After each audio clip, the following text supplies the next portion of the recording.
Now, we all know that the death of Anakin Skywalker's mother, as well as his inability to save her and the anger and guilt that resulted from it, not to mention the first shreds of resentment for the Jedi Order it no doubt created, the Order that didn't themselves save her or free her from slavery, we know that her death, as well as his immediate reaction to it, the slaughter of the Tuskens responsible for it, was one of, if not the very first steps taken down the dark path for him. But what we don't know, or perhaps I should say what we can discuss here, is why exactly the Jedi Order didn't just go and save Shmi Skywalker right away, right after Anakin was brought before them, and possibly believed to be the Chosen One, the one who would destroy the recently re-emerged Sith and bring balance to the Force. And we can, and will in this video, also ask what would have happened if they did, what would have changed if they had saved Shmi Skywalker. I mean, clearly, right away, the Jedi Order knew how important his mother was to Anakin. That Ki-Adi-Mundi even said when he first was brought before the Council, "Your thoughts dwell on your mother." Which Yoda follows up by saying, afraid to lose her, I think, before launching into his now famous saying about what fear can lead to. Fear is the path to the dark side. Fear leads to anger. Anger leads to hate. Hate leads to suffering.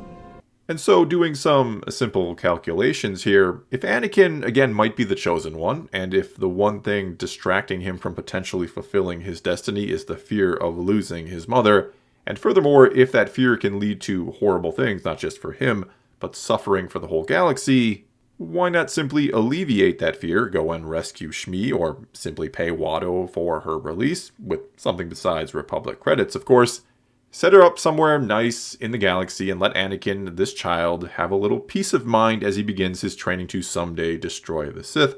That all seems pretty reasonable to me. However, the answer to those questions, and you may or may not personally agree with them, is Anakin needed to right away learn one of the most valuable and important and difficult lessons of being a Jedi. I will come back and free you, Mom. I promise. Which is that being one is more, much more, than just doing what you want with the Force, more than using it to get the things you want, and or saving the people you care about, that you must let go of the things you're afraid to lose. You must free yourself of attachment and essentially only think of the greater good. And as I've talked about many, many times before, no attachments does not mean not being able to have friends or people you care about, nor does it mean suppressing emotions. Even in this first meeting with the Jedi Council, Mace Windu says to Anakin, "Be mindful of your feelings." Which basically means you need to be aware of how you are feeling, aware of your emotions, because emotions are okay and naturally going to happen, like it or not, you can't stop it. But the key is not to let those emotions control you. As a Jedi, you need to always be calm, at peace, so that the Force can work through you, so you can hear it and follow its will, not be dominated by your emotions so that you can't hear it as you try to use it or control it to carry out your own will.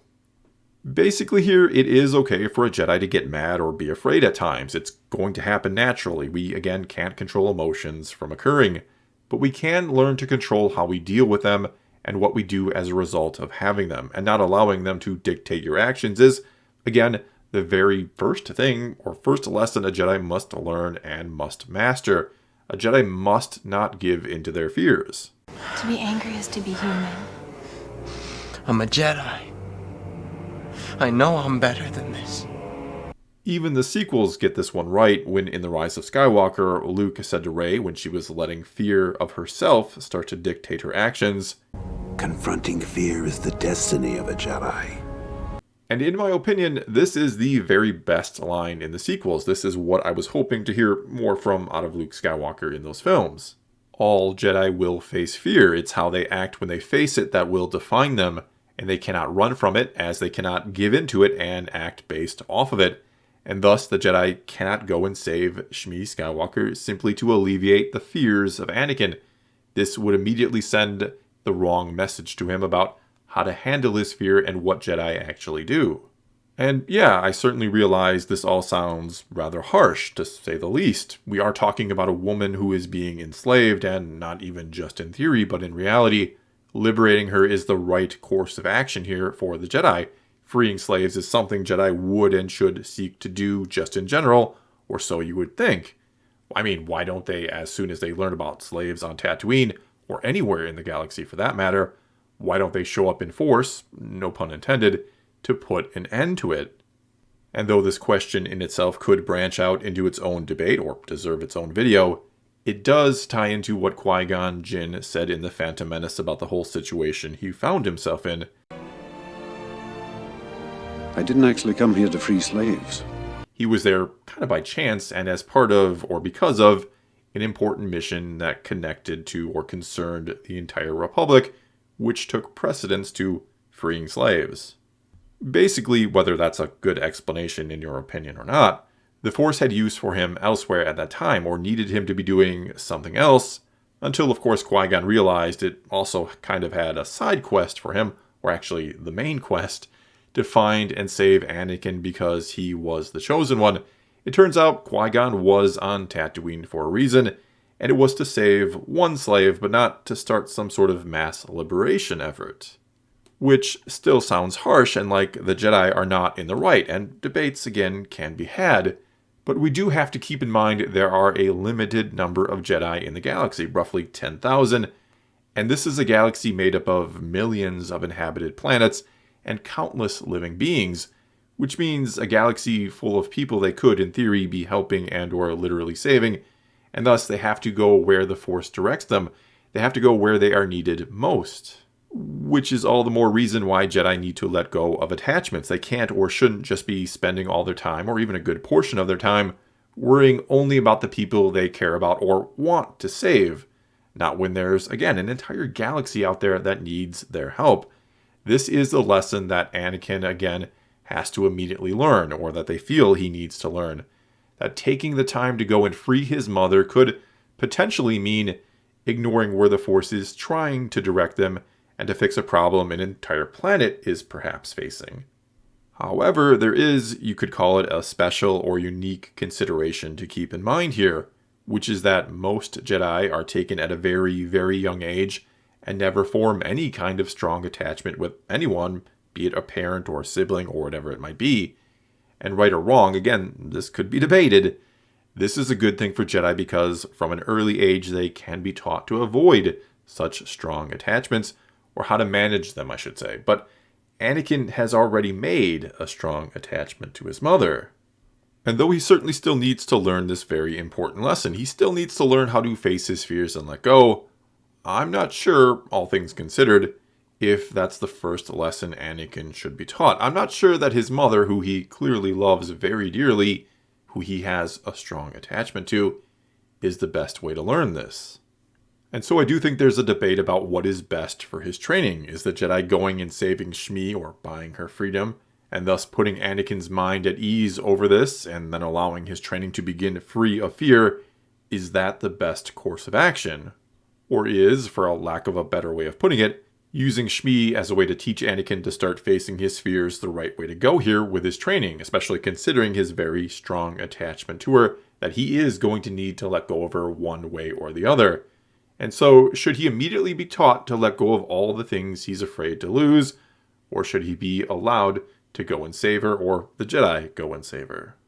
But here's the thing about that question. I'm not sure it mattered either way. Even if they had gone and saved Shmi, I'm not sure it changes Anakin's fate, that it stops him from eventually falling to the dark side, because, at least under the tutelage of Obi-Wan, and it may have been different under Qui-Gon had he lived, he clearly never learns to let go of his attachments. He never learns to let go of what he fears to lose, as is the case with Padme. I mean, he first hangs on to this attachment to her for 10 years of not even seeing her, all the while being trained as a Jedi, being trained to let go of such things.